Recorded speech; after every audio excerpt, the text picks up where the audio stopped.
Okay, we are live. Good evening.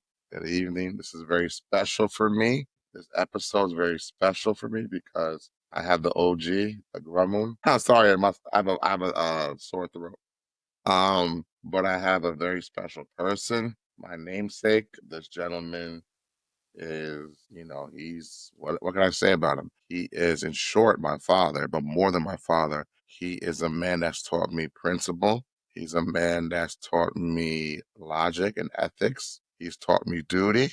He's taught me how to think before I act. He has given me a love for music. Probably the biggest love of my life is music. And if the biggest love of my life is music is only because my father was the broker who introduced me to music. This man, I have various memories of him from, going to Barnes and Nobles with him and just reading books for hours, going to Tower Records with him and just going through the aisles.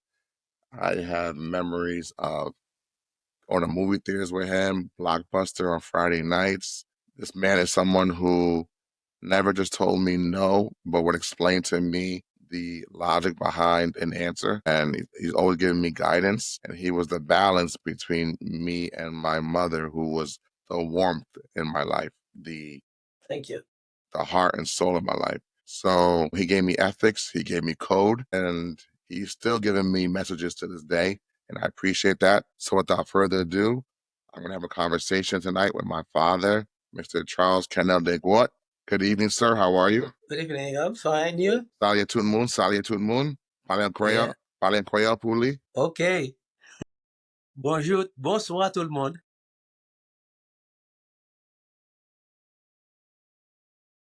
Anyway, I'm here with you this evening just to get a good documentation of your story, of who you are as a man, as a person, as a principal. We're going to talk about everything we can talk about, the good, the bad, the ugly, but mostly good because there's a lot of good in your story. There's a lot to learn from your story, and I won't take up too much of your time. So without further ado, let's get into it. Are you ready? Sure. All right. So let's start from the beginning. You were born on when? November 3rd. What year? November 3rd, 1952. November In 3rd. Port-au-Prince. November. Okay. So November 3rd, 1952, Port-au-Prince, Haiti. Port-au-Prince, Haiti. Now, within Port-au-Prince, was there a particular section? And if so, what section were you from? I was born in Chancel in the old hospital, Chancel Hospital. But we grew up, like me and my sisters, first of all, grew up in Bizoton when I was young. Lesotho. And then when my father was leaving to Canada to play music, so we went to live in Saint Mark. That's the town my mother was born. So it was at Saint Mark, I first went to school, Mhm, Christian school, mhm, and we spent like 4 years there. mhm, And when my father came back, mhm. we went back to Port-au-Prince to live. Okay, so you, mommy did it. My grandmother, your mother, she's from a town called Saint Mark, And Mark, or yeah, Saint Mark, coastal town. a coastal town by the water. Describe this town for me, please. Yes, it's a nice little town. We were living close to the ocean, and then this town is quiet and nice. Like I said, there's beaches and the mountains not too far. Also, The what? we The what? The what? Oh, the mountains, mountains. the mountains. Yeah, and then it's a coastal town, but the mountain top was close too. There's a place called La Syrie. I see. Yeah, we used to go, to the river, Mhm. and that was nice. That was nice. Why was it nice? The atmosphere in the town, people was living close. It's not a big town. Everybody knew each other. So there was music on Sunday where you go to beach. Mhm. During the weekdays, there was used to be volleyball on the main square. Volleyball in the main square. Yeah. And then on Sunday, when we were kid, we go to the movies, stuff like that. Okay, cool. In the afternoon, after we went to the beach in the morning. So that was a peaceful town Okay. Okay. with a lot of gingerbread house. Gingerbread houses. Okay. Okay. Wait, what do you mean by gingerbread? What do you mean by that? Gingerbread house. The gingerbread house is it's a kind of turn of century house they built with woods. Really? They are very nice. Do you know? Still now we have a lot of them in Port-au-Prince. And when the seismic in 2012 Really? came, those gingerbread houses stand because when the earth is moving, they move with the earth. They don't fall. So when the Earth is moving, like so what I mean, so when the Earth is moving, when you have a seismic shift in the ground and the Earth is moving, the gingerbread houses, because the way they're constructed, Yeah, they move the balance. They move they the move. balance. You know, they don't fall and they don't break because they were made with woods. We just still had a lot of them in Port-au-Prince Really? and in all the towns in Haiti. Okay. Okay. Okay. Speaking of towns in Haiti, what's the name of that town that you and a lot of your cousins, or most of your cousins, used to live in, and they still get together every year or every couple of years? What's the name of that area? The government made like homes. Remember, you know what I'm talking about, like Consta and Pabidjan. There's a part I don't know if it's in Port-au-Prince, but there's a part of town where like the government like made like homes for you to purchase or buy, and then people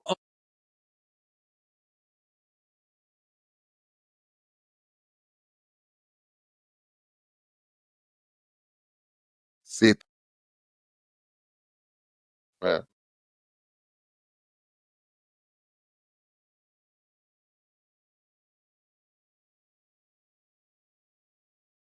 Mhm. Mm. Those two cities. It was the cities, inner cities, but it was in still in Port-au-Prince. Mm. So they were built like when you rent them after 20 years, you own them. Right. You own it outright. You don't have to pay taxes on it afterwards? No, no, no. If you spend, you have to pay every year. You have to pay a little, A little something. tax on it. Right. Yeah, something on it. When if you spend 20 years without interruption, Right. after 20 years, the house is yours. It's yours outright. That was a good thing. Interesting. Interesting. Okay. Okay. Yeah, I remember you and I know a few of you guys, there'd be these little reunions every year for people who bought houses in those No, no, areas. that's where we live. We lived there in that town. We lived that town, and every year that was where we hang out. Right, right, right. Okay. So let's say it's the 1950s. You're born in 1952. You're born in 1952. It's the 50s. You're growing up. What is life like for you as a young man into the 60s, growing up in Haiti from Bisonton to St. Mark? What's life like for you? Life for especially for children For children, we. was enjoyable because I remember when I was growing up in that area they call Bizoton. It was a nice house. There was a river passing by in the courtyard. My father, he liked to grow up. I'm sorry to say grow up. He liked to grow like fruits and vegetable and in Mm. so, but unfortunately, my father was going to Canada. So we had to leave, and my mother and me and my sister, we moved to Saint Mark. That was still nice because Saint Mark is a quiet town. It's very nice, very peaceful. And then, she had family there. Everybody knew each other. So the time staying at Saint Mark was the best years of my life because that's where I went to school first, grammar school and then elementary school. But when my father came back, we moved back to Port-au-Prince. In that part of, we're just talking about the city, Saint Martin. Okay. See, they said more. I was reading about Bisonton, and I read that it's an important location in Haiti because it was a place where it played a role in maintaining the nation's sovereignty and defending its borders during the Oh, I'm glad you came with that. revolution. Yes, I'm going to tell you something. Go ahead. My grandfather, Christian Desgrottes, Wait. he used to tell me that when 1915, the American landed in Haiti, they went straight to our national bank. The U.S. Navy, when the U.S. 1915 1515, they went straight to our national bank at night. at night. They made a breaking and entering to store our gold reserve and took it to Fort Knox. Yeah, I want to say Woodrow Wilson was the Because president. who was president at that time? I No, no, think it was Woodrow Wilson in the U.S. I think it was Woodrow Wilson in the U.S. here. Yes, Yeah, yes, yes, here. yes. Definitely, definitely. So they took our gold reserve and melt them so that like that we could never trace them no more because we used the how do you call that, Yeah. our dollar, or they call it good, Good, right. was very strong, because at a time, if you had gold, you could have a strong paper money. So since that time when they took our gold, things stopped going, Right. worse for us, Well, money let's wise. well let's piggyback off before your childhood. Let's give an overview of a quick history of Haiti, not in totality, but more so financially, because you bring up the good and you bring up how the good was devalued after Woodrow Wilson. Give a quick history of Haiti financially from the revolution to France's reparations. I say reparations, and give me a quick overview of what happened financially with Haiti up until you were born. Up until you were born. What happened is, when Haiti was born, you have to remember, Haiti was the only black country independent in the world. So nobody wanted to deal with us. And you know that no country can sustain if it doesn't if that country doesn't do trade. Right. At that time, we were the third country in the world who produced more coffee. Coffee. Beside Brazil, Madagascar, we was the third one. Right. So what they did, they didn't want to deal with us. Right. So, and then the other problem was the President Boy. He agreed with France without the people knowing about it, What was to this? pay with Jean-Pierre Boyer. Right. Right. I think I heard about It this. was this that was the second president after Pétion. Right. Right. Right. And then what So happened? what he did, And what do you do?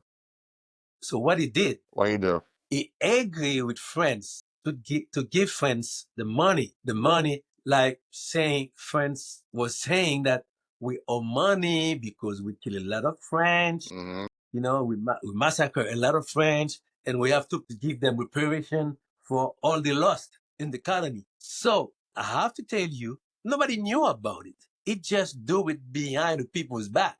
It was. He signed a deal. It was almost like a. Would you say it was a betrayal, or was it like a just he sold them out. He sold out the country. Well, it's all out the country. Yeah. It's equal to betrayal, Yeah. because nobody in the country didn't know that. You know what I'm saying? So that again was a setback for Haiti, because we have to pay money every year to France,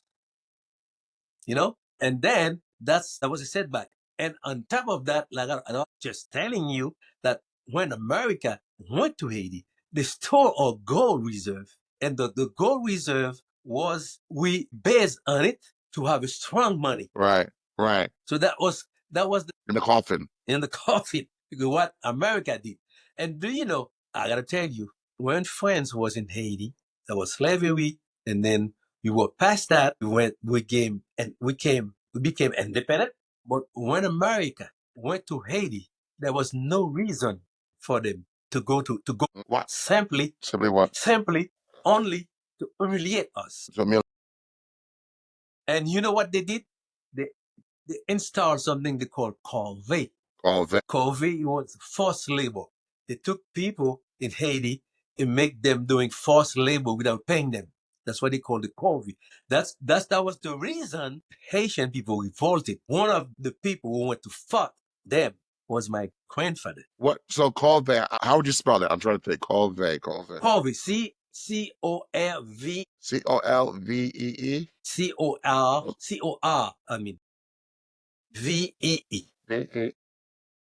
Yeah. So when they did that, the peasant in the mountain, they revolted. Mm. And a lot of young people who went to the university, they joined them in the mountain.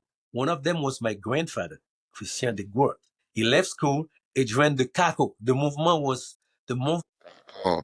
Yeah. Oh. And then they were fighting the American. And my grandfather Caco. almost Okay. died Really? because he received a bullet. I remember hearing the story. He was shot Yeah. in the head. He was shot in the eyebrow, in the left eyebrow. What was your grandfather's name? Christian. That's right, Christian. Christian. Right. Christian Desgrottes. Christian Negwart. Oui. That was the reason when I was coming here in this country, my grandfather told me I'm not a materialistic person, but this is the first time I wish I had money. to prevent you to going in this country. Yeah, yeah, okay. you were still mad at them. That's how much resentment your Exactly, grandfather Christian. for a good reason. Okay. And I have to tell you another story. My father came in this country in 1968, and in 1969 he left because he said if he stay, because on that times there was a lot of racism. They killed Martin Luther King and they killed Kennedy, Bobby Kennedy, and my father left this country, went back to Haiti. He said, "I'm not gonna stay because I'm gonna go to jail." You've told me the story before. You're talking about a story where he was working in a factory in Connecticut. Yeah, it was working the Steinway factory, Stein, piano Steinway. So Steinway piano, for people who don't know, Steinway pianos are very prestige quality pianos around the world. around the world. Steinway. My father, my father was working in the line, right? And then one This is day, 1960s, USA, 68, 68, Connecticut. yeah. My grandfather, your father, Michel Desgrottes, he's actual my namesake. I'm named after him. So my grandfather, who I'm named after, Michel Desgrottes, who we'll get into, he's a musician. He's a pioneer musician in his own right. We'll get to him. But you're saying at this time, 1968, he is working in the USA in Connecticut at the Steinway factory on the line. And what happens? What happened was one day we was working on the line, and then the manager was walking around, and what happened? He was saying to himself, "Why is he? Why is he? Why is he?" So what he was complaining about was the guy who tuned the piano didn't show up. And when my father saw him, was so worried, and my father asked him, "What's going on?"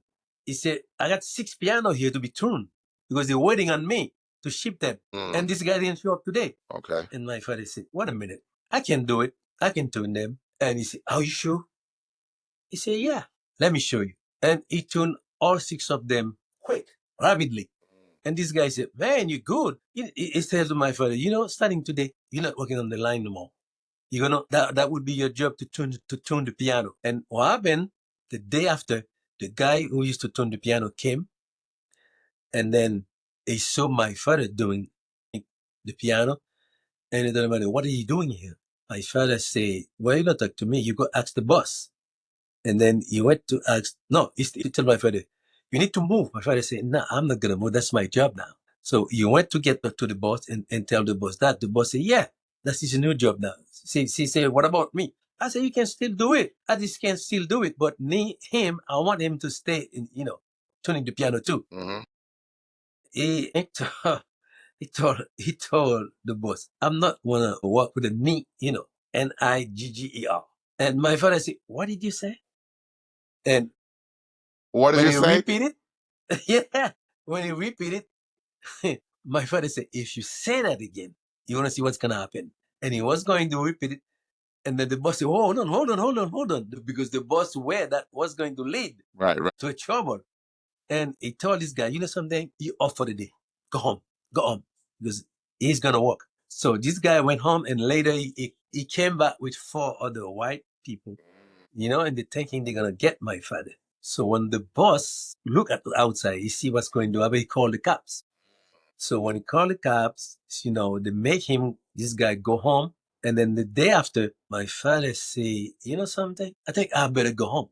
Because if I stay in this country, I'm gonna kill a white people.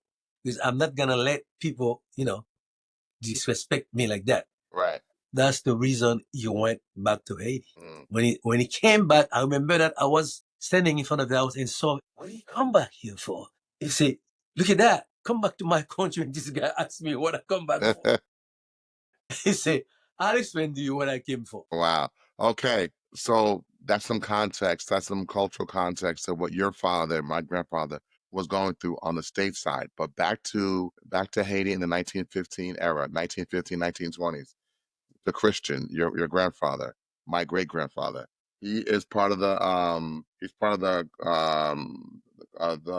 military group called the Cacos, fighting the USA invasion from President Woodrow Wilson of the US, Yeah. trying to steal the gold, try 1915. fight 1915, USA comes into Haiti in the nighttime trying to steal gold from Haiti. In that time, who is Charlemagne Peralta? Charlemagne. All right. So when the Kako movement started, Charles Perrault was a guy from Hesh in the eastern part of Haiti, close to the Dominican Republic. All right. So he was the head of the movement. Okay. Okay. So they fought a lot with the Marines, The Marine. and they could not win. It was So they different. had Go to ahead. Go ahead. Go ahead. Go they ahead. had to pay some guy, a trader called Konze, Conzi. to tell them where Charles Perrault was. That's how they arrest him, because the guy didn't stay in one place. They were doing a guerrilla movement, because Haiti was the first country who came with that guerrilla fighting before everybody else. Right. Right. Right. That we start that when the French went to Haiti, they call that the marronage. Marinage. Yeah, the marronage. It's like, that's why you still got the statue in front of the Haiti's palace. You see a statue of a guy with a lambi in Lambe. his mouth. Marronage mean they came in the town, they kill people, and they go back to the mountain. Wow. And when you went after them, they know the mountain better, and you're gonna lose. So that's what the same kind of fighting Charles Perrault was doing. That's why they could not, the American could not win. So they had to pay somebody to, you know, It's always betrayal. tell them what it was. It's always betrayal. It's always Yeah, betrayal. betrayal. It's always betrayal. The story of our people from coast to coast, from continent to continent. We can be our own worst enemy at times. I'm telling you. Yeah, the story of betrayal. And we are still. And still, unfortunately, still, we self-destruct better than anything, or we self-destruct our own message or our own mission. But I digress. So that's your grandfather's story in the early 90s. He's trying to fight the best he can with the Cacos. Unfortunately, the U.S. military and the Marines is far superior when it comes to resources. I understand, and unfortunately, Haiti loses their gold to Fort Knox. And even what 100 years before that, or I would say less than that, Haiti had to pay France reparations, which is hysterical to say the least. So you have this idea that before you're born, Haiti had to take some financial losses on the road as a young country, but you would still make the claim that your childhood was a fruitful one in Haiti. Yes, yes. Even though there was a repression and bad political situation under the Duvalier regime. But as a children, you don't know those things. You just mind your You're living business. life. Yeah, and enjoy your life, because as long as you didn't mingle with politics, but everything was fine. Right. And there's something that you call Pax Romana. Pax Romana is like, in ancient time, when women rule the ancient world, is instill the Pax Romana. Everywhere they went, they put, they calm down everything. Though it was the same thing like in Haiti. Since we had Duvalier was ruling the country, the dictatorship wasn't really good for the country. But one thing, there was discipline. You know what I'm saying? Yeah. There was discipline. Like thing we have now, gangster and anarchy. No, there was no such thing. There wasn't chaos. know, It wasn't chaos. no, there was no chaos. Right. There was order. There was order, and the country was clean. If you look at the pictures in that area, you see the street. I mean, everything was functionable. You had everything. Garbage truck every morning came, and before the garbage truck came, there was a trucks. We came and smooth, the pavement, to clean it. Everything was from, you know what I'm Of saying? course, of course. But today we have nothing. Not gonna. Yeah, that today. And the garbages. Yeah, right. Only garbage today. Okay, so you're saying, and you were born when you were born, it was already the Duvalier regime when you were born. No, no, no, no. When I was born, it was the Magloire regime. It was the guy we built the area we're talking about, the The city of city, right? Saint-Marc. That's it. Yeah, that's legacy. So after him, Duvalier came in 1957. Mm. You know, Okay. And then, something I have to say, a lot of people are not gonna agree with me because I know the Duvalier regime was bad. It was cruel, a lot of people died unjustly. Mhm. But I was wondering, this guy came to power in 1957, and 5 months to his presidency, they tried to bomb him, to try to kill him. They. The opponent, because Okay. that was always the problem in Haiti. They never accept uh, a regime in power. Like the election is done, they lost. The people who lost right after they want they want to overthrow the new regime. That's the reason. That's what set Duvalier so mad Okay. So because 5 months to his regime, they tried to kill him. They tried to overthrow him, and they set a bomb to kill him. So I'm wondering, if they didn't start like that, what will happen? If he will be so cruel the way it was. You know what I'm saying? yeah, You will sometimes never know. you'll never know, But but I understand. I understand the idea of what you're trying to say. You're trying to say, maybe in an alternate universe or a different situation, if he wasn't met with violence and opposition from his presidency, he may have not been as cruel in return. but you have to say it's not only opposition and violence, attempt to his life. Right, which people take personally, of course. You You know? try to kill me, I go crazy. I hear you. I hear you. You know what I'm I saying? hear you. So I always wondering about it. Yeah, I hear you. No, I hear you. Listen, that makes sense. Yeah, you wonder too. It's funny you mentioned Duvalier, and you've alluded to this in the past. You've told me this in the past. How like and you also brought it up tonight about order. I remember in 2004 or five or whenever Saddam Hussein was, captured and killed and whatnot. There was always this idea that whatever you thought about Iraq before, at least Saddam had a grip on the different pockets Yeah, the situation. of the situation. But once you got rid of him, it just exploded into mayhem. So, sometimes the devil you know is better than the devil you don't know.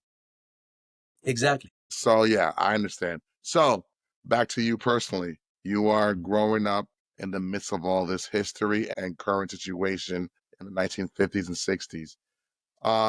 You mentioned volleyball earlier. You mentioned volleyball and you mentioned the movie theater earlier. Besides that, what were you doing? Were you were watching football? Where were you going to watch football? Was it the radio? Were you going to see somebody at a stadium?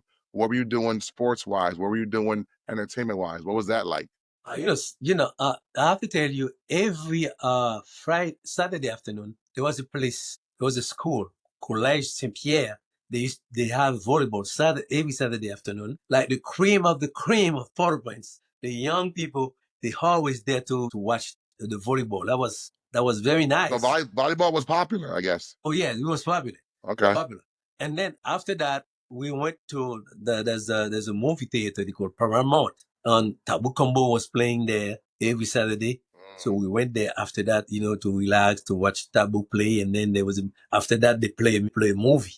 So I got a song coming in my next album. We're talking about those things that I'm talking to you about now. Okay. And then on Sunday morning, you go to the mass, and then you go to the ocean. In the afternoon, you go to party like for young people. In the afternoon, start at 5 o'clock. There was a band that I love very much called Schleswig that you used to go in it. You know what I'm Yeah, no, saying? sure, sure. Every Sunday afternoon at Kabanchikun.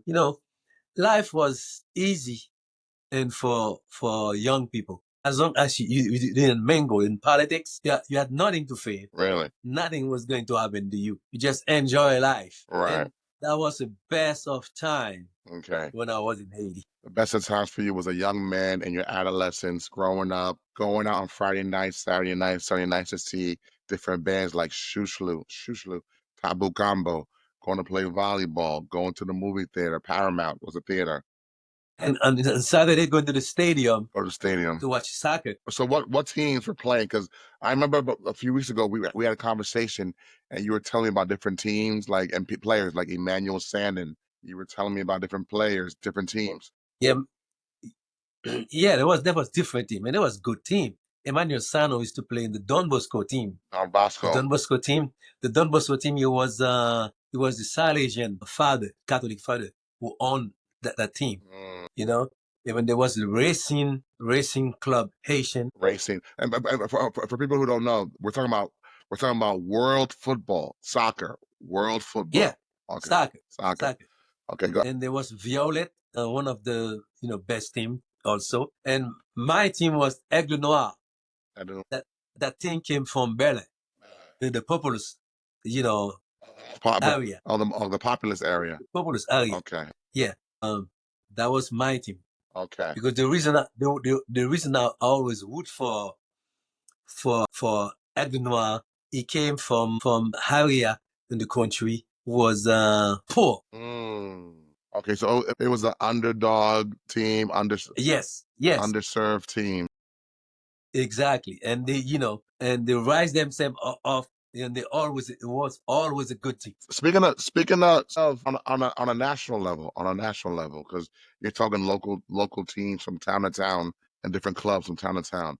But on a national level, why does it seem like so many Haitians from the island have a football love affair with Pele from Brazil? What is that about? What is it about Brazil Oh, as simple. oh, and not just Pele, but Brazil in general. Brazil, simple. I'm gonna tell you Okay.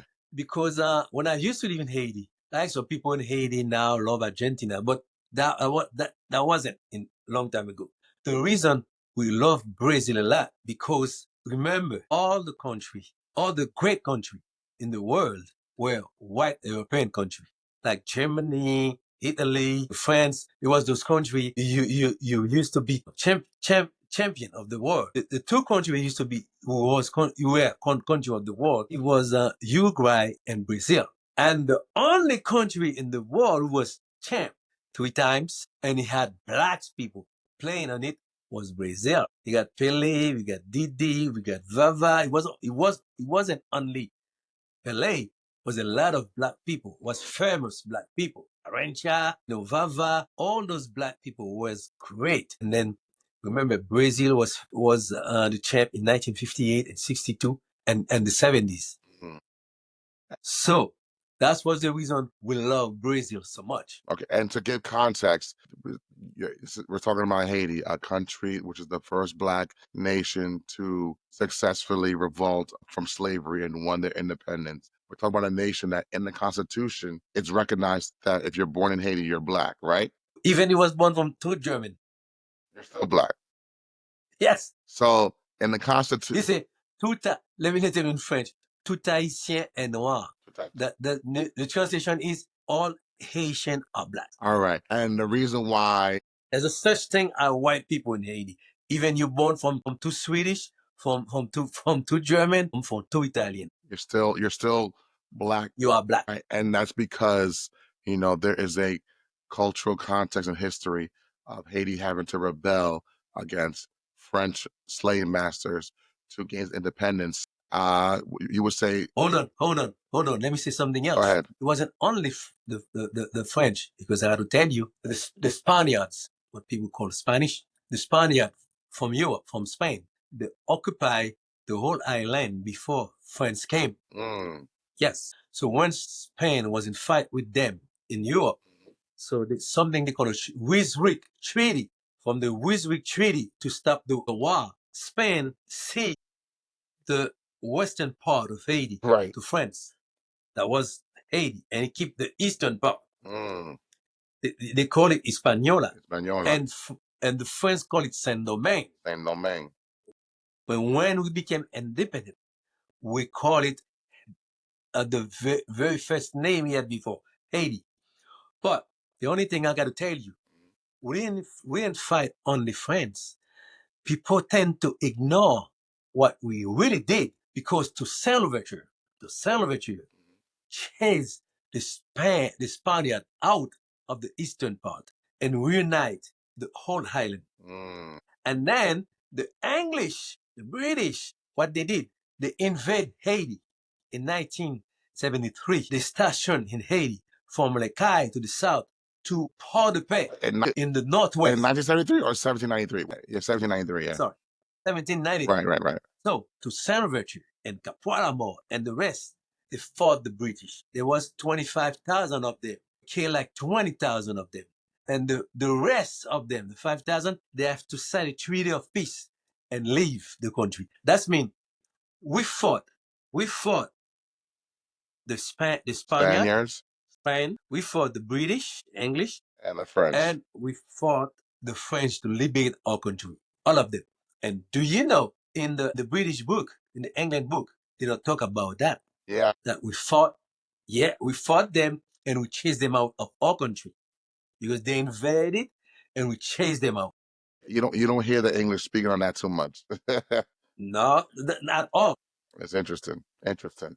So we fought three powerful countries. Very powerful. We didn't only fought the French, the Spaniard, And the and British. the English too, Right. to liberate our land. To liberate the land. So you went through 3 European powers to liberate the land once and for all. Very fascinating. It shows the resilience of the Haitian spirit, the Haitian people, and what they were up against.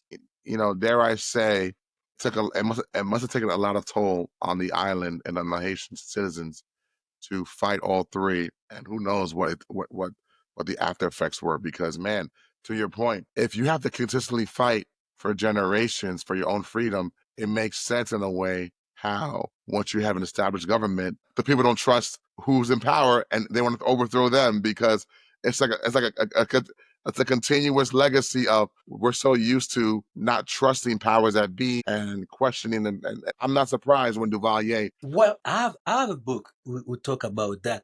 At first, it was very hard to get the ex-slave to work on the land because they were so traumatized with slavery.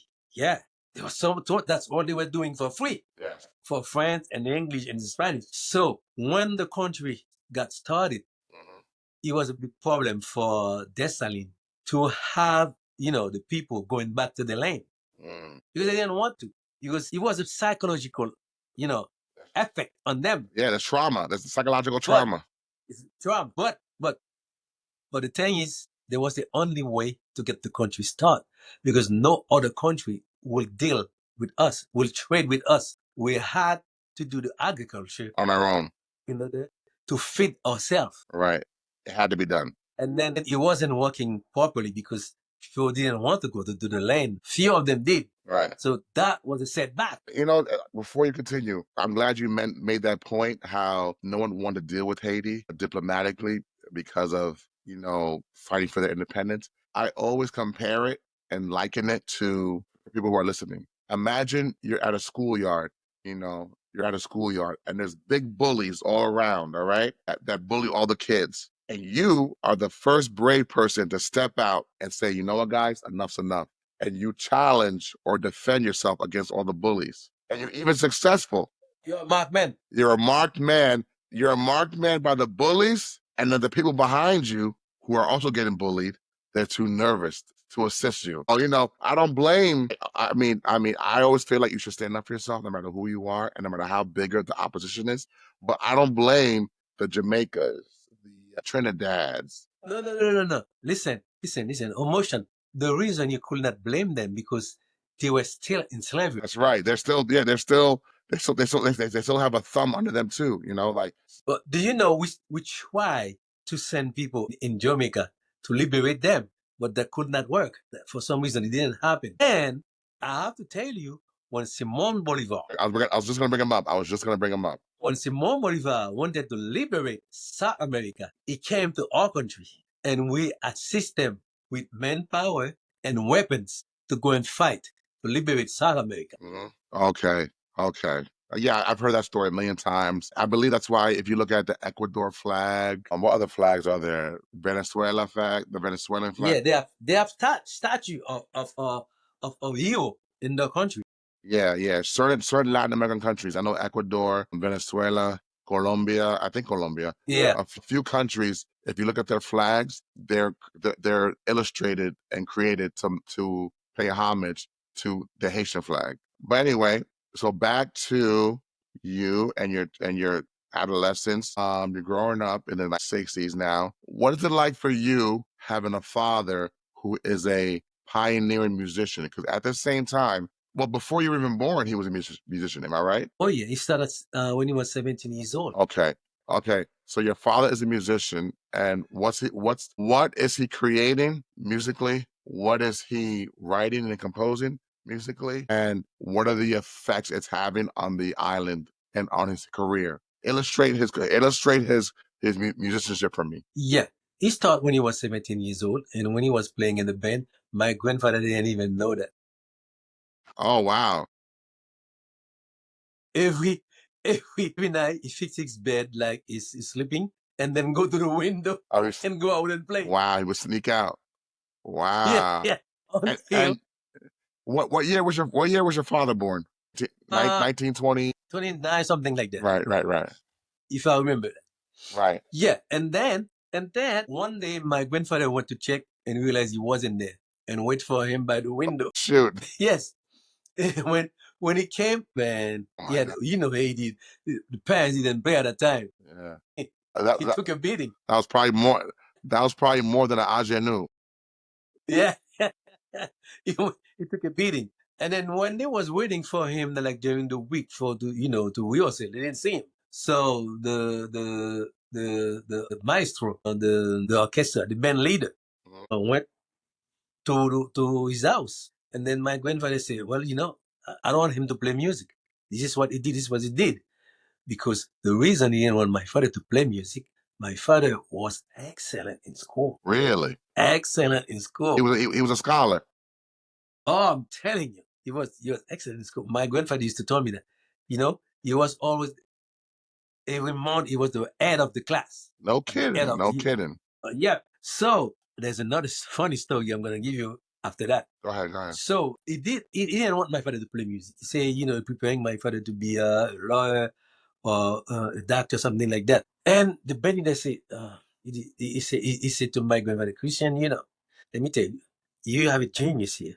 This guy, he played the trumpet so well that if you prevent him to do it, it's a disservice. You're gonna do it to him. Who's saying that? Who's He saying? can. Who's saying that? The band leader, Oh, the the band band leader, the leader. maestro. Yeah, the maestro. So he says a disservice. You're gonna do it to him.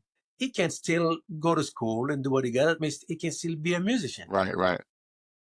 And then, well, my grandfather listened, and then so he kept going. But the other thing is, the other funny story I'm going to tell you. Sure, I'm going to come back to his music thing. sure, sure, But there's sure. a funny story I'm going to tell you before I forget. Tell me, tell me. When he was last year in school, he has a dispute with the Catholic brother. He was doing it. He was his professor, and this guy tell him something. I don't tell you, my father doesn't play, man. My father, you not disrespect him, whatever you are. Everybody knows, And he told my father something I should not. My father told him to apologize. In Haiti, a popular student telling the teacher to apologize. That was unheard of. Right. And he had a rule in his hand and raised it like to beat my father. Shoot. My father took his hand and put him on the floor. Shoot. So they took him, they threw him out of the school. Wow. He was like in April like that. And then my grandfather went to the school, and they put him in a new school. They put it in the lycée. Lycée was an like government school. Mm. So when my father went to that government school, and then he was in his last year of his baccalaureate, and then guess what? My father A was baccalaureate is like what, like a what is that, like a baccalaureate? What's that again? that was the last step before you go to university. Okay, okay. So, but in Haiti, you know how they don't do it by school. They do it, in general sense. You go, the government gives you the exam, not your school. Really? Yeah. So, and then the government is correcting all the, So there was a lot more government oversight of education. exactly. Okay. And then guess what? My father was the laureate. That's mean in all the school, in all the people, he was number one. Like a Yes, he was number one for the whole country. wow. And then, yeah, and That's then marvelous. I'm telling you. And then when the place it used to be, schooling, they call it seminary. The seminary was this place like they prepare the people to be a father, Catholic father. Father, it's Catholic school. Right, or seminary. Yeah. So they was mad because they say they prepare my father from elementary school to the last, and then they could not enjoy the fruit. The fruit of Another school enjoy it. When my father heard that, my father said, "That's their loss." yeah, that's their laws. That's life. What are you gonna do? Interesting. Wow. And then what? To go back to the music, Right. That's the music. when after that Gay to Badu, that was the band my father used to play. What? He went Go ahead. Go and he went to play for a band at Hotel Riviera, the Riviera Hotel. ahead. That's Charlie listening. The, That's Charlie listening. Hi, Charlie. That's Charlie listening. She's listening. So he's playing, and what happened? He was playing for the Riviera Hotel, and that hotel was owned by an American. And then he told my father one day, even my father was the band leader, you know, was a singer and a trumpeter in the band. And one day he told my father, "Listen, there's an instrument, there's an instrument that I love very much, but nobody in Haiti is playing it." My father said, "Which instrument?" He said, "The vibraphone. You know the vibraphone, the vibe, like the xylophone." Okay, it's like the xylophone. You know what? Somebody just died. The xylophone is made with roots, but the vibraphone is the vibe made with metal. He just passed away last month. Everybody loves the sunshine. Yeah, that's the same thing. That's the same What's his thing. name? Roy But the Ayers. xylophone, Roy Ayers used a vibraphone. yeah, but the xylophone, the pad is made with I woods, know. but the vibraphone, the pad is made with Metal. metal. Yeah, I know. Yeah. So, and he told my father. My father said, "You want that to be playing the band?" He said, "Yeah." But he said, "There's nobody to can play it in Haiti." My father said, "Order it and give me 1 week. I'll play it." He said, "Are you crazy? You never want to learn it?" My father tell him, "Order it." And he ordered it. And for 1 week, for 7 days, every day, my father went to the basement, called that sous-sol in Haiti. Soul. He went to the basement and then and trained himself to how to play it. And after 1 week, he invite the owner, the hotel owner. And then that was the very first time people was going to hear a song play with vibraphone. And this the song is called Trois Bébés. Wow, baby. That's in three babies. Yeah, I know, of course. It start with the vibraphone, blang, blang, and it's still very jazzy. And the sax was doing blang, blang, blang, blang, blang, blang, blang, blang, blang. The sax respond. He introduced the vibraphone with the jazzy arrangement, saxophone and trumpet that people never heard before. Because you know what I'm saying that? Because a long time before that, the arrangement was always doing like kind of Cuban, arrangement. My father introduced jazz arrangement with saxophone and trumpet and the vibraphone. That song went crazy in Haiti. They was playing it everywhere. That's why I got my father famous. That's what built his fame up. Everybody was singing that song. No kidding. Everybody was singing that Trois Bébés. And then after that, he went to more songs. The other song is wrote for my mother. We call it Deux petits poissons.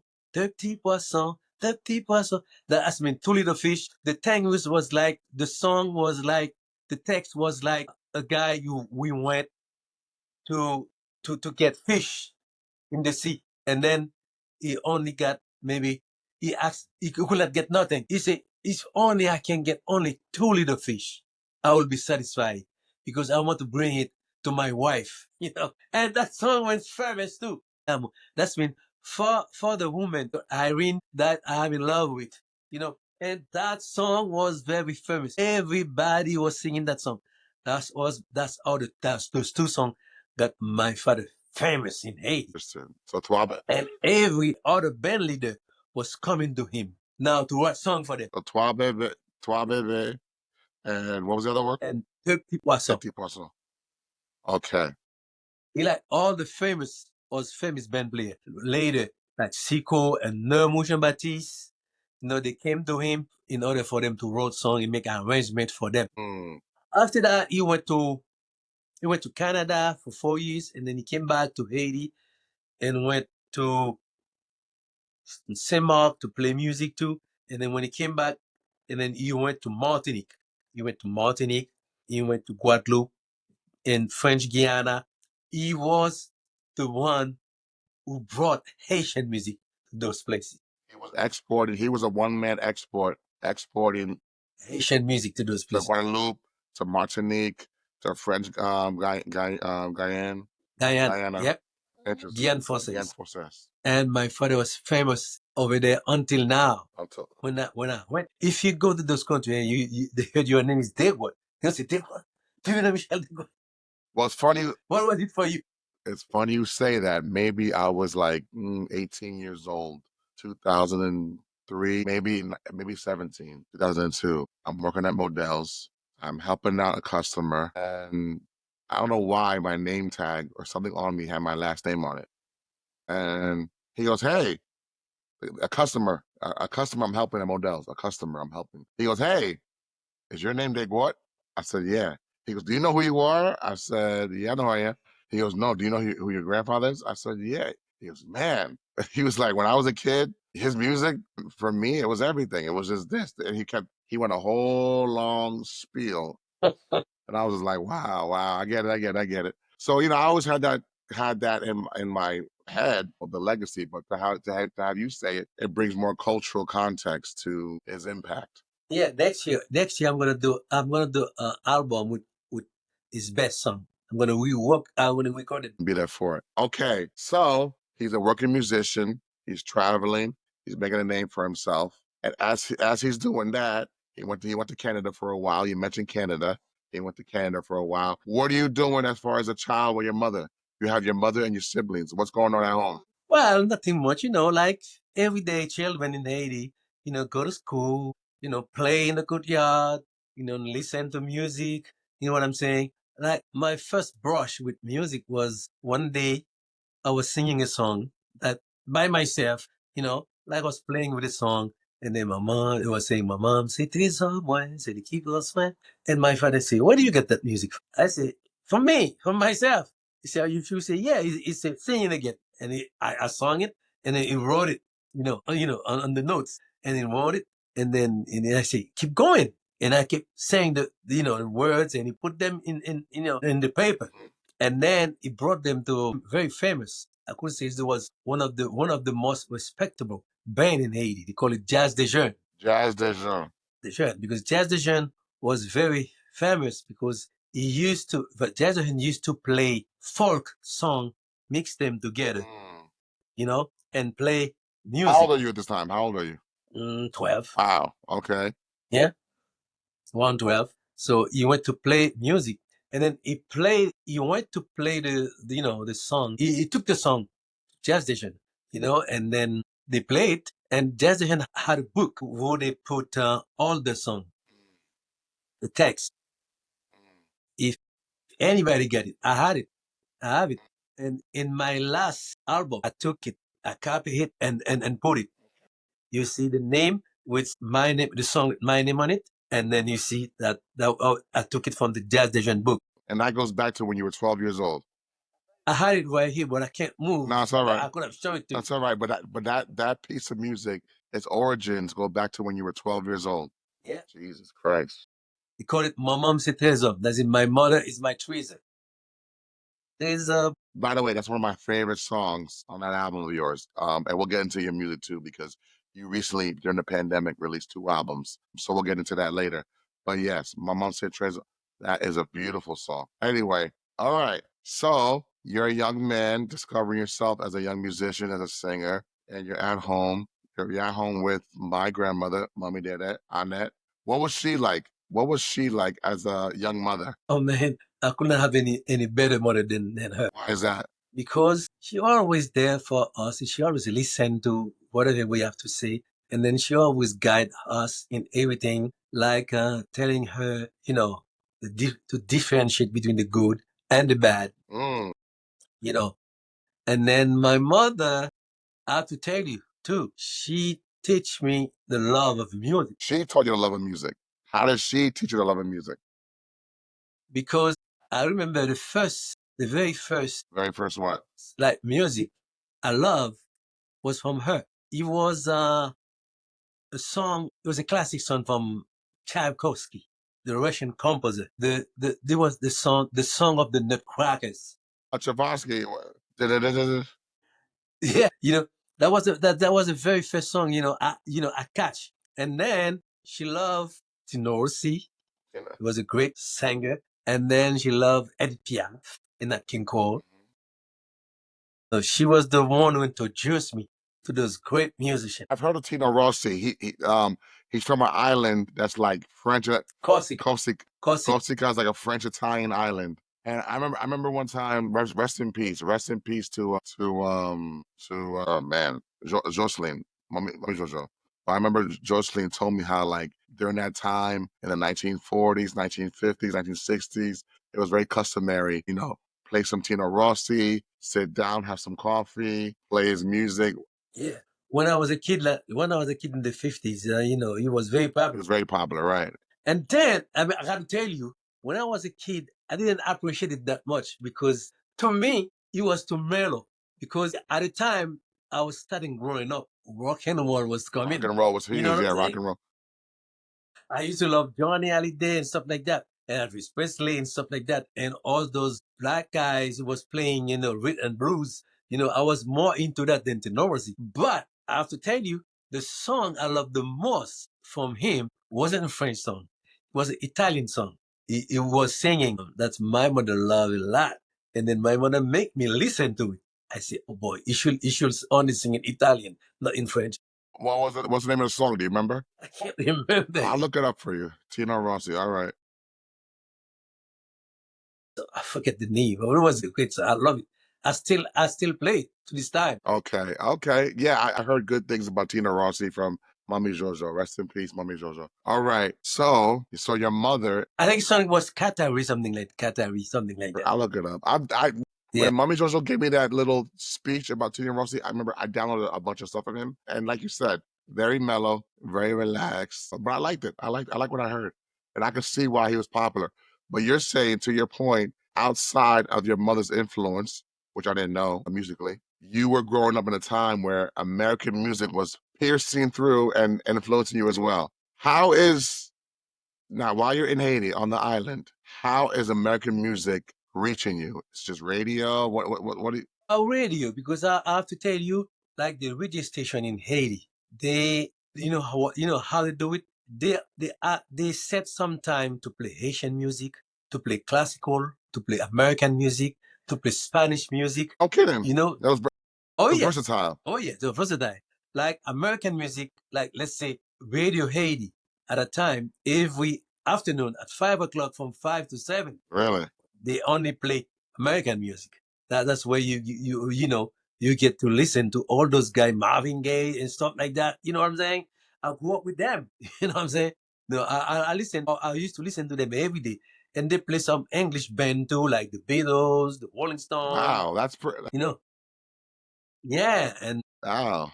because there was a mixture of, and you listen to they at time there was a program of Black American music, and then there's a program too of rock and roll.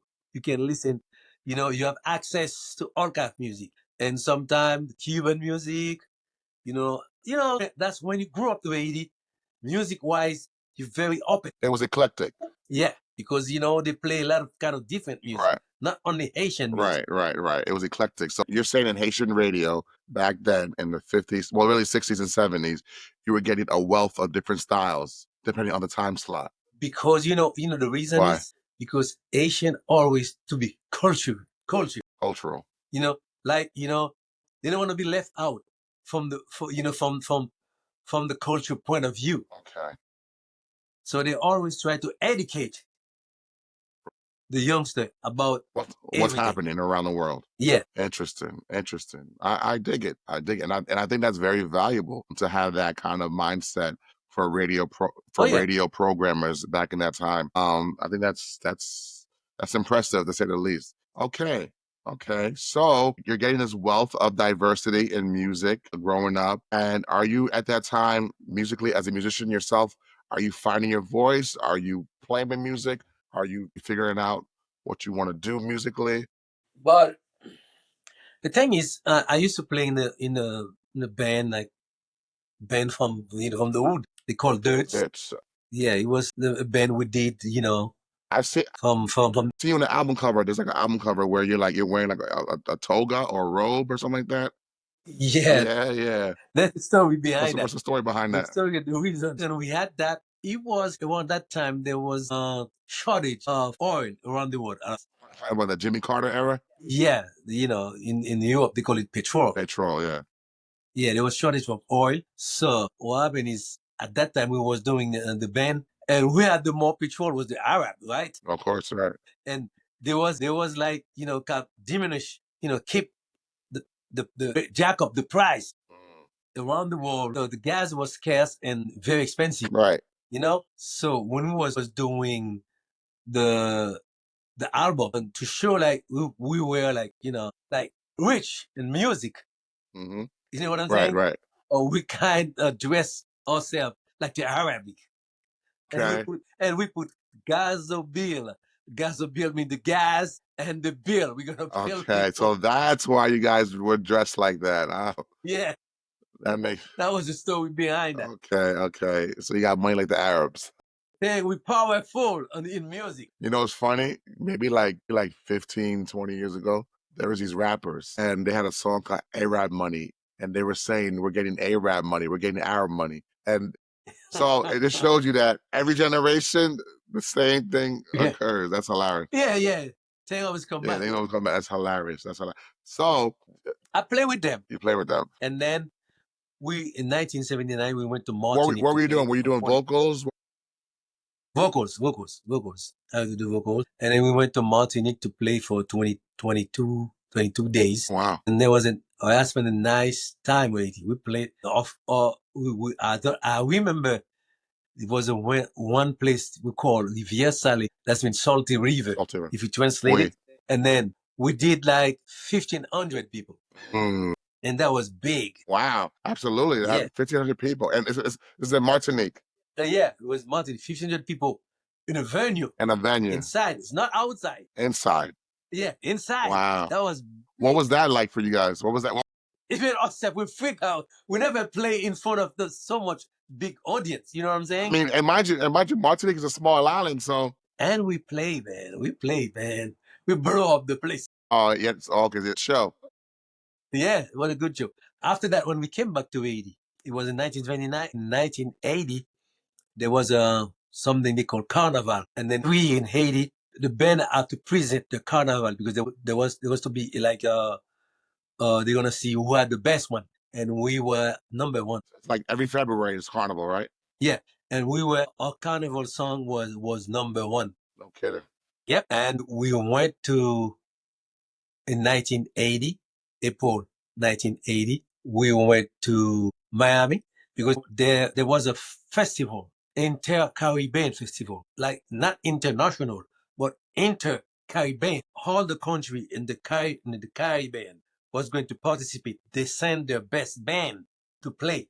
We were playing live on CBS. Wow, really? In Yeah, Miami, playing live on CBS. yeah, nationally. I wonder if there's ever. I still got the book. You got the book. All right. So Yeah, I still got the book. next time I see you, Yeah, next time I see you, I'm gonna look for it and show it to you. yes, next time I see you, I want to see that book. And I wonder if there's any footage. CBS. I wonder if there's any footage. They must have it. Yeah, because nowadays of everything. But the thing is, when we went to play there, I didn't want to stay here. I wanted to go to France. The reason is there was no Asian men in France. But here we had Taboo and Skasha, a lot of band. Right. And then I wanted to go to the Sorbonne, the university, to study literature. But the guy didn't want to do that. Everybody went their way.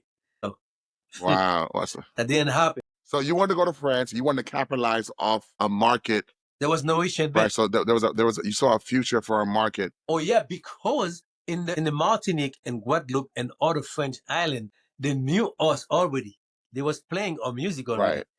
And the French radio, the French people from Martinique who play in Paris, they played our music too. So it would be easier for us to just fit in. You know what I'm saying? Right. So you had that idea, but you said other band members wanted to do other things. Oh yeah. Wow, interesting. Okay, so then what happened then?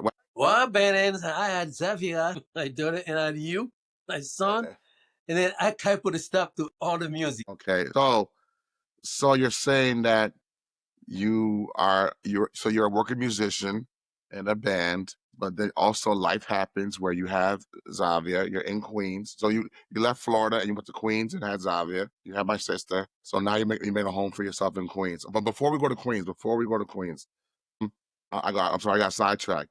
So I wanted to touch upon one more thing. Mommy did it. You say mommy did it. My grandmother, your mother, was somebody who introduced you to music and will give you a love for music, I would say. Um, what was she like as a mother to you otherwise? Like, was she sweet, a disciplinarian, both? What was it like? Well, she was both, disciplinarian, but she was a sweet, And I mother. asked about her because, I remember I must have been like in either junior high or high school. I had these khaki pants, these cargo pants, and they got ripped. And I wanted to salvage them because it was a great pants. And she was able to sew it up for me. She was able to sew for me. Yeah, she What did. was her skill set as a seamstress or someone who can? Oh, wait a minute. When I was a child, she used to do shirts for me. Oh, so she was talented in that respect. Oh yeah, that was her job in Haiti. Interesting. Interesting. People come every day, for her to make dress for them. Interesting. Okay, so and she was making money for that? Yeah, definitely. Interesting. That was an everyday thing. That's all she does every day. Wow. Sewing, dress, and stuff like that. Okay. Okay. Because I remember even in her last apartment that she lived in, she still had like a little sewing thing right there. I Mhm. remember I could see it in my head. I can see it now. Like, and she was well into her like what 70s or and still had that talent with her. Okay, okay, yeah, I definitely miss her. By the way, I definitely miss her. Great lady. Okay, so you're a young adult. Your band is splitting up, going their separate ways. It wasn't. Would you say that the split was it an angry split or was it a peaceful split? No, the thing is, let me tell you, when we went, But Miami was a catalyst. Miami was a catalyst. yeah, we went straight to Miami Yeah. to the festival, Caribbean festival. Like there was, like I just said, from every country, Jamaica, Bahamas, they came to play to represent their country, Right. like we did too. So after that, there was some of us, they don't have family in Miami. Even me, I didn't have any family in Miami. So they left to go to New York. Who did you have as family in America? Who did you have? Oh, here I had my aunt, my mother's sister, and my cousin Jean-Hubert, Métayer, Paul Métayer, Lionel Métayer, Jocelyne Métayer, and some of them from the Desgrottes family too. Edouard Desgrottes, Leslie Desgrottes, and stuff like that, But I didn't have nobody And where? in Miami? in Miami. Right. And I gotta tell you a funny story. What? When I went to Miami, your mom didn't even know that I was in Miami. Right, because mommy, my mother, I was playing music because I know she would have come in and get me quick because I love Miami. I wanted to stay there. I want to establish myself there before I tell her. You know what I'm right, saying? right. But thing has been when she found out and she came and get me back to New York. Interesting. That's why I left Miami and come to New York. Okay, because And before that, a lot of the other band of the member of the band, they was already left to go to New York and New Jersey. I was the last one to leave. right, right. And to back some back history, some backstory. You and my mother knew each other from back in Haiti. She had her own journey where she left for Brooklyn in the 70s. So she was already growing up in Brooklyn, finishing high school in Brooklyn after leaving Port-au-Prince herself. And then later on, you're in Miami in 1980, and you make your way from Miami after the split with the band to New York. And that's where you had my sister. Okay. Okay. So what was your first impression of New York when you got there in 1980? What was your impression of New York back then? I didn't like it. Why not? There was anything wrong with it. I just didn't like it because I'm gonna tell you, when you spend all your life in Haiti, in open air, you know what I'm Open saying, in air. tropical country, and then when you come in United States, you come in Miami. Mm, To you, it's like the same thing in Haiti because we used to go to the beaches, go to the ocean, like I used to go in Haiti. mm, But when I come to New York, man, it's like a prison. All those big buildings, tall buildings. mm. I didn't like it at all. Mm. Like, it made me sick. Yeah. You know what I'm saying? So I will always say, I got to move back to Miami. But your mother always want to stay here in New York. So finally, I came in. You cave. You know, it's funny. It's funny you say that because in hip hop and rap music and hip hop, there's a popular band, a popular group from Atlanta, Georgia. They're called Outkast, and one of the band members, Andre 3000, he would characterize New York hip hop and New York rap as like hard hitting drums, hard hitting sounds. And he's from the South. He's from Atlanta. He's from country. He's from Yeah, yeah, yeah. grass and trees and terrain. And he said the first time he came into New York to do business as a young rapper, a young musician, he looked at all the buildings.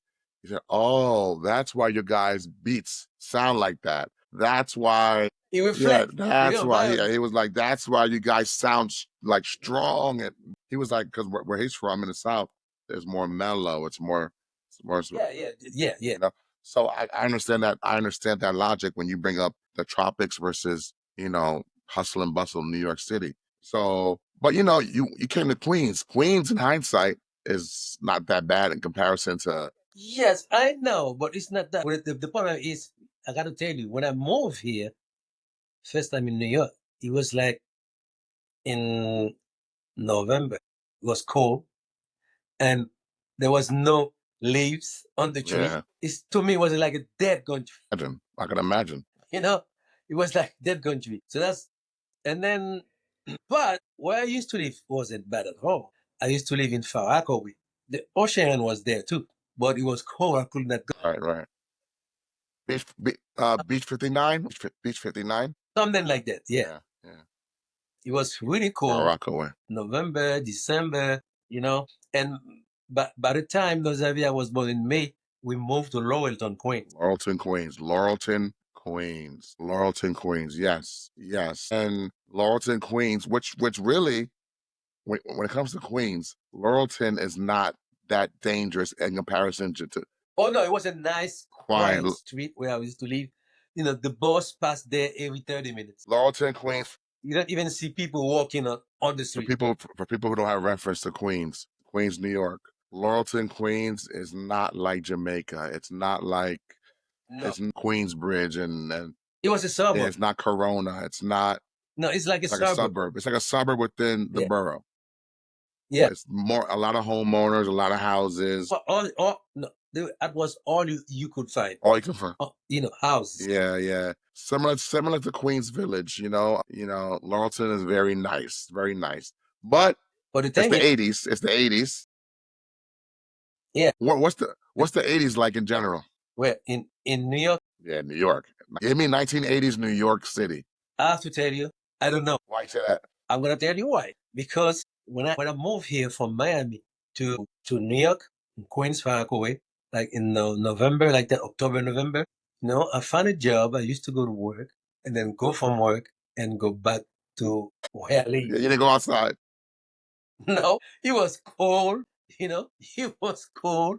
And then just take the train and then go to work and go home. And I have to tell you, by April, we moved to Laurelton.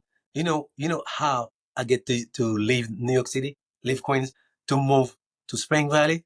Because one night, my wife had a cousin who was living with us in the house, and we heard the neighbor, and he was like, there was partying, music, drinking, stuff like that. And then we said to ourselves, he's enjoying himself tonight. And then the day after, in the morning, I saw him standing in front of the house by himself, like lost. And when my wife asked him what happened, he said, I went to Georgia and came back this morning and the movement. Wow. The people who was listening to his house, drinking, playing music, do you know what they were What are you doing? doing? They brought a truck and moved everything out. Jesus They Christ. left the house empty. You need to clean them out. And I said to my wife, if in this black was so solitary, so quiet, Mm-hmm. they could do something like that, Mm-hmm. that's mean New York City is not for me. I'm moving upstate Wow. because I'm not gonna bust my butt, working hard, buy my stuff, my stereo and TV and stuff like that, and for people coming to do that to me. That's how we get to move, in the suburb. Hilarious. And then when we moved to the suburb, all I was doing is go work and go home. I didn't know what was happening around because I didn't go partying. I didn't go nowhere. I didn't go to socialize. All I was doing is what you saw me doing when you're growing up, watching TV, listen to music, and read. Right, right. That's all I was doing in the 80s. Okay. Do you regret leaving Laurelton? Not really. Not really. Not really. But, I could have stayed. But, the thing is, I was new in this country. I panicked. You panicked. You know what I'm saying? I get it. Because I didn't get used to go this kind of thing that the people can come to your house when you're not there and they come with a truck and move everything Yeah, that was ruthless. That was pretty ruthless. That you was know. pretty. And then I had cousins who live in the suburb, and when I called them, talk to them, they don't know such thing will never happen here. I say, something, let me leave. Let me leave. But still, I have to tell you, I would not mind live in Manhattan right now. Yeah, I mean, yeah, that. I mean, that. Because now Yeah, but not, yeah, I would not. I mean, yeah, I mean, now, you see the value in it. But, Manhattan today in various ways is not the Manhattan of the 90s. But I get it. Listen, like you said, you panicked. Let me leave Laurelton. It is what it is. I get it. I get it. Okay. So moving past Laurelton, a few years later, you have me and you're settling and you're adjusting to American life. I want you to tell me Not really. how so. Okay. How are you not adjusting to American life? Not How really. so? What's difficult? What's difficult about adjusting to American life? Well, there's nothing difficult. It's just I don't like it. The kind of life here. I came from an island. Which I wish I could live like I was the same way I was living in Ireland. That's the reason I'm angry about what's happening in Haiti. Because I wasn't supposed to be here now at my age. I was supposed to be in my Right. country. You The know? destabilization. Yeah. When I was working, that was fine because I didn't have no choice. I have to work and build a life for myself here. But now I'm retired. I can't adjust. I just, like, I used to tell somebody, I'm not living in the United States. I'm residing in the United States. I'm not living in the United States. I'm residing in the United Yeah. States. I hear that. Because to me, the way I used to live, that's the way I always think when I'm retired, I'm going back to really live. Right. Right. To be able on Sunday morning go to the beach. On the weekdays I couldn't go to the mountain of Kenskoff, ride horse. Ride horses. You Wow. know what I'm saying? You know what I'm Right. saying? That's the kind of life I was fixating on when I'm retired. To me, that's what is living to me for me. Right now I have no Yeah. choice. I'm Yeah. just sit here watching TV, reading books, and listen to music. But it's what I would really like to do. I can do it because those people in Haiti, the chaos we have here Yeah. in Haiti, Yeah. Yeah. the anarchy of Haiti, they're preventing me to do Yeah. it. Because I will tell you, the medical situation of your mother. We were planning to go to live in Quebec because Quebec is close to Miami, 1 hour. Just in So case. she could not come. She could not go every 3 months to see the doctor. Right. Right. So your original just full disclosure, my mother suffered from a brain tumor back in 10. Thankfully, her surgery was a successful one, and she's now on disability, but she's able to sustain a life and relax. But you're saying the idea was theoretically to move to Cap Haitian and It's close to close to Miami, Miami and and we can go to the back and doctor. forth in case you needed to. She can go to the doctor every 3 months. Right, right, right, right. But then now the destabilization has stopped that from occurring. That's Kill her. yeah, yeah. I understand why, from a personal standpoint, you're disappointed. A lot of people today, and not just people of your generation, but even people who are young like me or younger than me, they make the point that they feel like the current American way of living, the current economic way of living, it's not true living. It's not true. It's not true living. It's not what life's supposed to be. Like, you compare it to Europe. In Europe, they have siestas. They have, a way of life that's more slower paced. Definitely. It's not hustle and bustle every day. Clock. No, no, no, no, no, no, no, no. You make money here, but you bust your. Yeah, it's like It's like you're killing it's yourself. almost like it's almost like for the American life here, it's almost like for every step you make, there's 3 headaches that come with it. You know what I'm saying? Yeah, because let me tell you, let me tell you a story. And the first time I went to France with your mother, and then we were busy going shopping, and then just before we go to back to the hotel, and then we say, let's stop. There's a little bodega. We say, let's stop, you know, to buy some stuff to go to the hotel. And then it was like close to noon. So maybe like 4 minutes to noon. So when we're inside, we realized we shop all our money. We didn't have any more money. And then we told them that we got a safe in the hotel. We got money in there too. You went in the hotel, they give you a safe in your home with the number. You know the same. It's like a safe. You can put your money, your Sure, jewelry sure, inside. sure. So, and then we tell them, okay, we're gonna walk on the Rue Cadet Street, and then get money and then come back. And the lady was at the cashier. He told us, no, sir. By the time you come back, you won't find me. You won't find the place open. We're gonna be closed for an hour. Everybody's going out for lunch for an hour. You see? Right, right, right. So everybody who lives local by, they go to the house and eat with their children. Those who's not living close, they just go to, to the little place. Right. They sit down, eat, and after an hour they come back. It's a different culture and mindset over there. Yeah, like the Italians see a dolce vita that you could translate like the sweet A life. dolce vita, Yeah, a sweet life. yeah, the douce vie in French. We, I mean, no, people, listen, Well, where can you do? We got no choice. what We're can here. you, one more, another thing, I remember like in 2006 or seven, I was working in Paramus, New Jersey at Expo. Expo was a of Home Depot. So it was a Home Depot company, but like a hot, Yeah, I you remember know, that. it was it's like a high end version of Home Depot. So like expensive marble tops, expensive, light fixtures, expensive toilets, just crazy stuff. This is right before the 2008 market crash. So this is when people kept spending money on their homes. And I had a coworker. He was maybe a few years here from the Philippines, a few years here in America. And he told me, he said, Mike, I should never left the Philippines. That's happened to a lot of foreigners. He said, I should have never left. I should have never left. I said, why you say that for? He goes, You won't he, understand it until he was he, born in he other goes, countries. "Man, I didn't realize how much more work and stress it is to be here. It's way more stress to be here." He's like, "Yeah, I may have been a little poor in the Philippines, but I had more happiness and less is more. I was able to enjoy quality of life more, and that always stuck with me.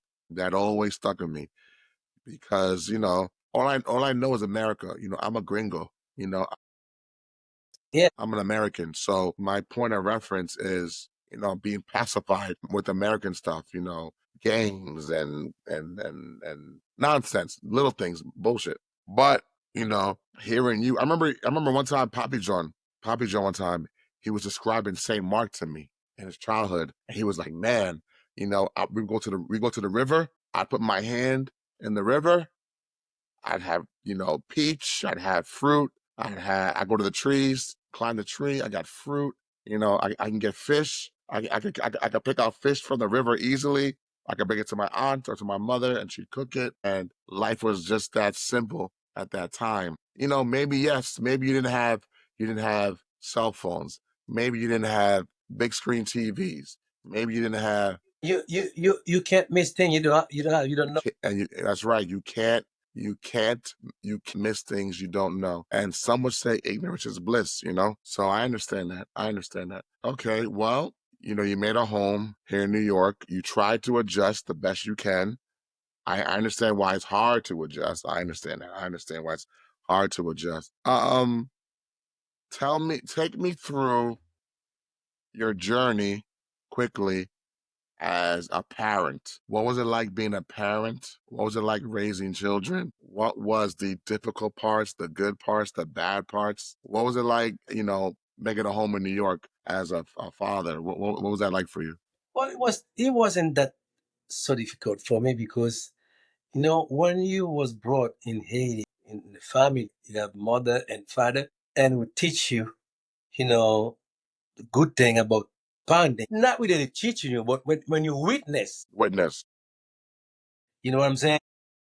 So I think, to me, that come natural. Mm, It wasn't like nothing forceful.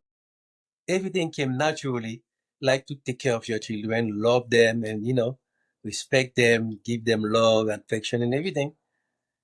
Because that's the way I was brought up. right, You know what I'm right, saying? So that was easier for me to do. right.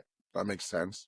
That makes sense. And tell me, what was it like for you in recent years? In recent years, you were able to celebrate retirement. What was retirement like for you to finally achieve that? And is retirement in America all that's cracked up to be? Well, let me tell you, when you spend like 32 years working, it's never too soon. You know Ah, what I'm saying? right. Never too soon. Because after 32 years, We're man, done. You're ready. even before the 32 years, you don't want to work no I can more. imagine. You want to be, because, one thing I always said about I love the most about retirement is to not worrying about, to get up early in the morning. Tell me about it. You know what I'm saying? Even though I'm still get up early, but I'm staying in It's my on your bed. terms. You know what I'm saying? Yeah. Because when you're walking, you see, oh, dang, it's already 10 o'clock. I have to go to work tomorrow morning. So, if you watch a movie, you have to tape it. You can finish it because you have to be able to wake up early to go to Mm, work. So by the time, every time it come, man, I was elated. I say, now I'm going to be able to live on my terms, wow. sleeping whatever I want to and get up whatever I want. Good, and I'm happy for you. I remember when when you were able to achieve retirement. I was very happy for you because it's something that you worked for, literally worked for, and it's something that you were waiting for. I remember you were counting the days, you were counting the days, and you put your bid in, you put your time in, and I'm happy for you that you're able to relax now. And your time in retirement, you because you mentioned earlier how being a parent, you put a pause on your music to be a parent. I'm happy now in your retirement, you've been able to now pick up full time your love for music Oh yeah, I said, now that's the time. So, because, full disclosure for people out there, in my childhood growing up in the 80s and 90s, I was able to witness you when you had time to record music, to play music recreationally, to release music when you could recreationally. And I remember you. I have memories. I have memories of you growing up with that Triton keyboard. You know, in the living room, you playing it, you practicing, you making melodies, you singing, and that was very influential for me. So the same way you credit your mother as an influence to you musically, I think I had the same experience for both of you, you and mommy. So the cycle continues. For you, you influenced me as a direct musician and direct composer. Where watching you compose, late night, watching you create melodies late night, watching you take your small time you have for yourself after a busy day to create and write, that was influential to me. But I would also say Mummy was also an influence to me musically because Mummy allowed me at a young age. When I say Mummy, guys, I mean mom. That's how we say mommy or mom in Creole. while you're talking, let me show them one of the albums. Yeah, I'm gonna show them. I'm gonna post it. I'm gonna post it. I'm gonna show them. Yes, that's one of your albums. That's one of your albums that you released recently. I'm gonna put the links for it too. Mommy or mom, what she did for me musically is she allowed me at a very young age, to explore music that I wanted to, or at least didn't police me musically. A lot of kids were policed musically. They were like, their music was controlled, their entertainment was controlled. You can't buy certain albums, you can't buy this, you can't buy that. Mommy, she nobody beats the Wiz. She bought me, Snoop Doggy Dogg. She bought me any album I wanted. She let me explore music, and that was very important for me. So I have to make sure she knows that she gets that credit. But yeah, between you two, you guys definitely were able to empower me musically, and the cycle continues. I guess just the idea of music. And with you today in your retirement, you've now been able to release two albums within the last 2, 3, 4 years, which I'm proud of you over. I want to say the first album you released in 2021 was, can you pronounce it for me? My pronunciation is terrible. It's right here. It's, Okay, it's a le poète. yeah, le poète. Yeah, okay. The poet in Haitian No, literature. dis-le in français. Le poète de la littérature haïtienne en chant. That means what? That means the poet in Haitian literature in music. All right. So you see, this album, I wanted to do it since I was in Haiti. I took poems from the Haitian poets and put them in music. This is very important. This was your conceptual album. Yeah, Right. because those great poets, because now we are so well versed in Creole, they tend to forget about the writing. So that's why I took the poem and put them in music and made an album out of it. Interesting. Interesting. So yes, and that album has that song we referenced earlier about your mother. My mom said what track number? What track number? Well, no, it's No, not no, in no, this no, album, no, no, Mom no, Cetrezo. no. It's in It's in the other one. Compass. So what's that one? Let's bring that one up too. Right here, Compass. Yeah, compare with Tour Future. Compare with Tour Future mean I'm playing compa, but I mix The retro with the the future old style of with the compa new. with modern one. So retro compa with future compa. Yeah, what I mean by future is modern, trying to Yeah, be cool, modern. modern. Yeah, the modern, so Yeah. to look in the future. This album, conceptually, it was a hybrid, a mixture of old styles with new styles. Yeah, Yes, yes. You're right. And that album has Mummy Dennis song on there. Great record. So how do you feel now in your 70s, back in the studio, creating music, making new art, pushing it forward, pushing yourself forward? How I'm feeling great. so you still feel in your 70s, you still have the energy to get in the studio, create, compose, sing, play, Yeah, man, getting better and getting better better. and better even. Yeah, because my next album, you'll see the difference. It's gonna be way better than this one. Because I'm going further You're going further. in my, in the style that I want the project. You're going further. You're going further. You're pushing on. You're moving further. You're progressing your music. Exactly. Interesting. And when do you think you're gonna finish that album up? This album practically by the end of June it will be up. By the end of June, your new album will be out. Do you have a title for it? I don't You want don't to want to say, say all that. right, that's fine. That's fine. That's fine. That's fine. Okay, that's fine. That's fine. Okay. Okay, so we'll look out for it. We'll look out for it. In the meantime, are there any Yeah, before it came out or when it just came out, we will do a thing about okay. it. One last thing. Recently, last month or 2 months ago, I think it was last month, or maybe it was February. I think a former teacher of yours passed away, Frank Etienne. Yes.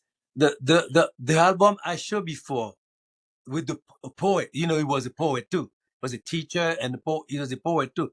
So he got a song called Ultra Vocal. Ultra vocal. Okay. It's on it.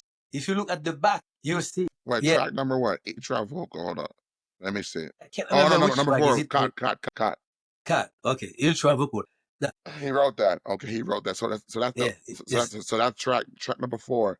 it's one of the thing. It's one of the thing that killed me. Yeah. That I could not see him before it Right. because I wanted him to listen to the song. He was still down there in Haiti. Yeah. When he passed away, I thought about you instantly because I know you used to exalt him and speak on him. Oh, it was a great man. He was a genius. He This guy. was he was an artist. He was an artist, a writer, an author. Yeah, He paints. A musician. he A musician. musician. He was a jack of all trades. He had various Yeah, he's a mathematic and a professor. mathematics professor. Frank Etienne. Frank Etienne. Yes, yes. When I saw him, I thought about you, and I thought about his influence on you, and I thought about you. Well, on that note, we did 2 hours. It was a great time. We'll do it. Yeah. And your mother was I'm calling sure me she was. because I have to do shot for diabetic Diabetic. shot. So you know what? I'll let you get to it, and Yeah, edit this, and it'll probably be out Saturday. But I'll get you the video and audio beforehand. that's okay. Okay, thank you. And next time we'll do a part two. We'll get more into the music, and we'll talk about the new album in June. All Oh right. yes, oh Anyway, yes. All right. they can follow you on TikTok, Instagram, Facebook, and I'll post the links for you. I'll post the links and all that, and I'll post the links to your album on the page. All right. All right. Thank And you. All next right, time man. we'll talk. Okay, we talk.